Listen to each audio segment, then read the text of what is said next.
हिंदुस्तान 24 में आप सभी का पुनः स्वागत है। बिहार के विधानसभा चुनावों को लेकर राजनीतिक गतिविधियां अब तेज होती जा रही हैं। वहीं बिहार में होने वाले विधानसभा चुनाव को लेकर कांग्रेस के वरिष्ठ नेता व मनरेगा मजदूर मॉनिटरिंग कमेटी के नेशनल चेयरमैन प्रमोद त्यागी ने एक जोरदार दावा किया है। अगर उनके दावों को माना जाए तो बिहार में इस बार महागठबंधन की सरकार बनेगी।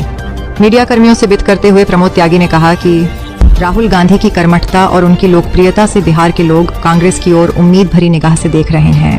वहीं मुख्यमंत्री के चेहरे पर प्रमोद त्यागी ने कहा कि कांग्रेस को अब भी मुख्यमंत्री का चेहरा घोषित नहीं करना चाहिए। बिहार चुनाव को लेकर कांग्रेस नेता प्रमोद त्यागी ने और क्या कुछ कहा, आइए सुनते हैं। 1999 में मैंने चलो शहर से गांव की ओर गांधी से गांधी तक न्याय पद यात्रा किया था। 1800 किलोमीटर पैदल चलने के पश्चात मैं 178 घंटे भूख हड़ताल पर बैठा था। जिस धरती पे महात्मा गांधी ने श्री गणेश किया था, वहाँ सूरज छींकने के पश्चात बंदूकों की घड़घड़ाहट चालू हो जाती थी। 30 साल से किसानों का पेमेंट न मिलने के कारण वहाँ की महिलाएं सिंदूर बनने से रह जाती थी। उस धरती का आवाज उठाकर 178 भूख हड़ताल पर बैठे मैंने उस धरती का सर्वांगीण विकास किया। बिहार एक ऐसा स्थान है जहाँ हिंदुस्तान की राजनीति का श्री गणेश हो। यह चुनाव प्रेस्टीज इशू बन चुका है। ये चुनाव एनडीए का राहुल गांधी की कॉलर बन चुका है। सब लोग अपने अपने गणित में लगा हुआ है, लेकिन देश की आजादी के पश्चात वहां भूमिया ब्राह्मण एक निर्णायक वोट माना जाता था।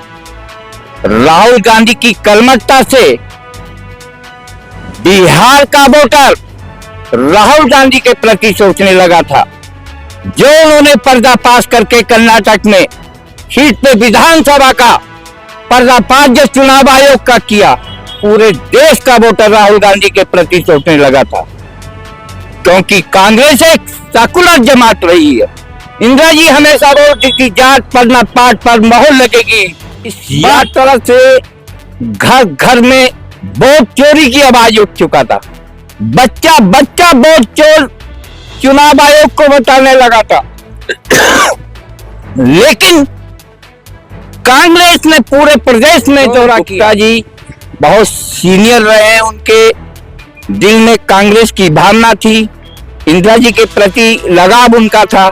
लेकिन ये राहुल जी को फर्ज बनता है ऐसे लोगों को अपने दिल से लगाना चाहिए था, तभी कांग्रेस का उद्धार होता। जिस महिला ने अपनी आंखों के सामने अपनी सास को छलनी होते हुए देखा, जिस महिला ने अपने सामने अपनी आंखों के सामने पति को जाते हुए देखा, वो परिवार इस देश की एकता अखंडता देश के बारे में हमेशा के बारे में सोचता है। वो ईमानदार फैमिली है, वो देश के लिए कुछ करना चाहती है, वो युवाओं के लिए कुछ करना चाहती है, वो किसानों के लिए कुछ करना चाहती है, वो मजदूरों को आगे बढ़ाना चाहती है। आज कुछ चंद लोग धर्म के नाम पर, जाति के नाम पर बरगलाकर इस देश की स्थिति को बहुत डामाडोल समझदार है। पढ़े लिखे लोग हैं। राजेंद्र प्रसाद प्रथम राष्ट्रपति जैसे लोगों ने वहां पर जन्म लिया है। वहां की जनता डिसाइड राहुल गांधी के नेतृत्व में करेगी, मुझे विश्वास है। क्योंकि देश की आजादी के पश्चात काफी समय से कांग्रेस की अर्थे की सरकार नहीं है। कांग्रेस के समर्थन से सरकार बनना चाहिए। कांग्रेस को अभी मुख्यमंत्री डिक्लेयर नहीं करना चाहिए। जो जनता की भावना का हो उसी को सीएम बनाना चाहिए, जो सबका दर्द देख रहे हैं। आपने 2014 के पश्चात जो देखा, धरातल पे जो सर्वे किया, क्योंकि मैं ग्रास लेवल का नेता हूं, मैं लोगों की भावनाओं को जानता हूं। हरियाणा में जो चुनाव हुआ, पंजाब में जो हुआ, गुजरात में हुआ, इसी प्रकार से जिस प्रकार से वोटों की संख्या पकड़ी गई है, इसी हिसाब से पार्लियामेंट में आज सरकार कांग्रेस की होती। अगर संसदीय दल का चुनाव, संसद का सही ईमानदारी से चुनाव होता। चुनाव आयोग एक निष्पक्ष संगठन है, उसको हमेशा सभी पार्टियों को साथ लेके चलना चाहिए। अब जब उस विपक्ष उस कमेटी में ही एक विपक्ष का नेता है, सुप्रीम कोर्ट का जो सीनियर प्रतिनिधित्व करता है, उसको भी साथ नहीं लिया, तो वो तो वन साइड मिली भगत से मिलने के पश्चात वोटों की चोरी हो रही है और देश की जनता के तंत्र के साथ अन्याय हो रहा है।